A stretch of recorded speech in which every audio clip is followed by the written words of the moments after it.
Rusia masukkan Perdana Menteri Jepang dalam daftar hitam.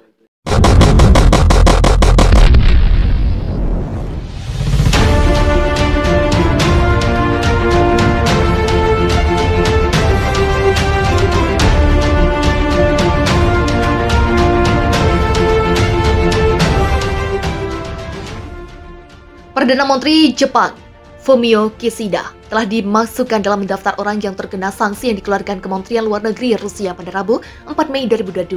Langkah itu dilakukan sebagai tanggapan atas kampanye anti-Rusia yang belum pernah terjadi sebelumnya yang dipimpin pemerintahan Kishida.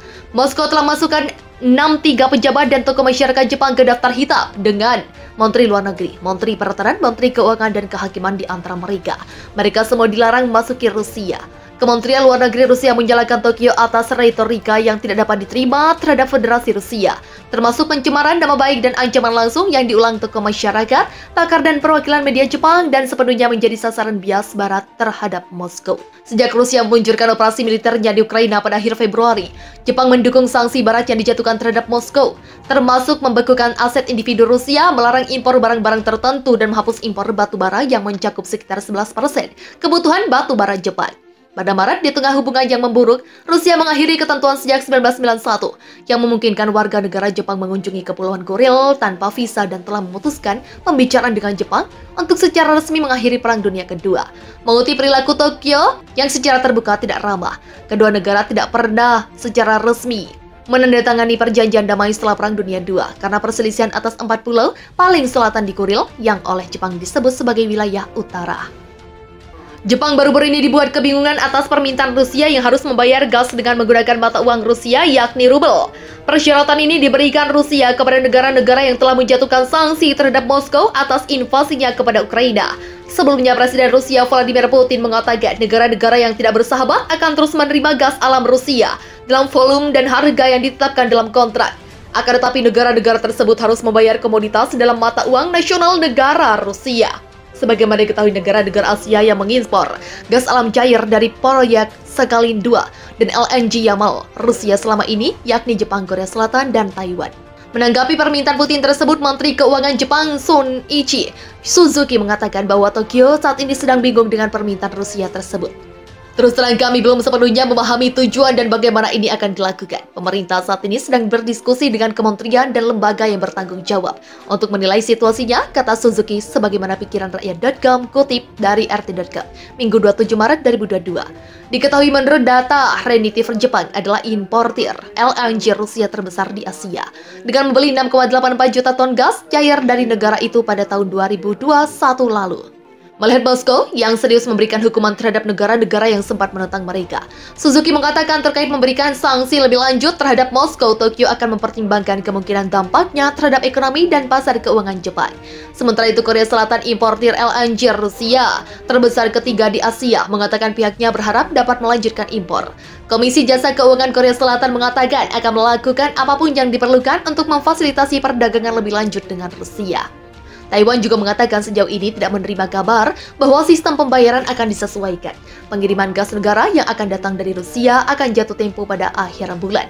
Analis mengatakan seruan Rusia untuk pembayaran dalam rubel adalah cara untuk mendukung mata uang nasional yang jatuh ke rekor terendah di tengah sanksi terkait Ukraina. Rubel telah melonjak ke level tertinggi 3 minggu terhadap dolar AS sejak rencana itu diumumkan. Perdana Menteri Boris Johnson bertemu Perdana Menteri Jepang Fumio Kishida pada Kamis 5 Mei untuk meningkatkan kerjasama pertahanan dan perdagangan. Bagian dari kebijakan pasca Brexit Inggris untuk memperdalam hubungan dengan negara-negara di kawasan Indo-Pasifik. Dengan pembicaraan yang diperkirakan fokus pada langkah-langkah untuk menekan Presiden Rusia Vladimir Putin atas invasi negaranya ke Ukraina, kedua pemimpin itu juga pada prinsipnya akan menyetujui perjanjian pertahanan yang memungkinkan pasukan Inggris dan Jepang untuk bekerja sama. Johnson akan mengumumkan perjanjian akses timbal balik sebagai kemitraan pertahanan yang penting yang akan membuat angkatan bersenjata Inggris dan Jepang dikerahkan bersama untuk melaksanakan pelatihan bersama dan kegiatan bantuan bencana. Kedua pemimpin itu akan menyaksikan Angkatan Udara Kerajaan Inggris terbang melintas dan menginspeksi pasukan pengawal kehormatan. Sebagai dua negara demokrasi pulau yang besar, Inggris dan Jepang fokus untuk mendorong pertumbuhan, menciptakan lapangan kerja yang sangat terampil, dan memastikan kami tetap menjadi negara adidaya teknologi, kata Johnson dalam sebuah pernyataan sebelum kunjungan itu.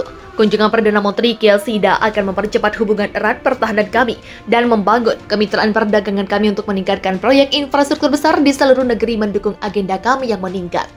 Sejak Inggris meninggalkan Uni Eropa pada Januari 2020, Johnson telah bergerak untuk memperluas pengaruh negaranya di antara negara-negara di kawasan Indo-Pasifik, dengan menggambarkannya sebagai pusat geopolitik dunia yang semakin meningkat. Kunjungan itu juga akan bertujuan untuk memperkuat hubungan perdagangan, membangun kesepakatan yang dicapai pada 2020 yang menandai perjanjian perdagangan bebas pertama Inggris pasca Brexit. Mantan Menteri Bisnis Greg Clark akan ditunjuk sebagai utusan perdagangan ke Jepang. Inggris yang mencari pasar ekspor baru sebagai bagian dari penurunan pasar ekspor dari tetangganya di Eropa, sekarang memiliki pandangan untuk bergabung dengan Fakta Perdagangan Trans-Pasifik di mana Jepang adalah anggota dan juga bertanggung jawab untuk mengawasi lamaran keanggotaan Inggris ke dalam fakta itu. Sejak Rusia meluncurkan operasi militernya di Ukraina pada akhir Februari, Jepang mendukung sanksi barat yang dijatuhkan terhadap Moskow, termasuk membekukan aset individu Rusia, melarang impor barang-barang tertentu, dan menghapus impor batu bara yang mencakup sekitar 11% kebutuhan batu bara Jepang. Pada Maret, di tengah hubungan yang memburuk, Rusia mengakhiri ketentuan sejak 1991 yang memungkinkan warga negara Jepang mengunjungi Kepulauan Kuril tanpa visa dan telah memutuskan pembicaraan dengan Jepang untuk secara resmi mengakhiri Perang Dunia Kedua. Mengutip perilaku Tokyo yang secara terbuka tidak ramah, kedua negara tidak pernah secara resmi menandatangani perjanjian damai setelah Perang Dunia II karena perselisihan atas 4 pulau paling selatan di Kuril yang oleh Jepang disebut sebagai wilayah utara.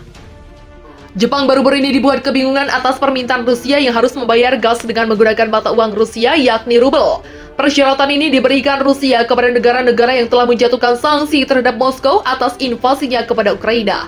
Sebelumnya, Presiden Rusia Vladimir Putin mengatakan negara-negara yang tidak bersahabat akan terus menerima gas alam Rusia dalam volume dan harga yang ditetapkan dalam kontrak.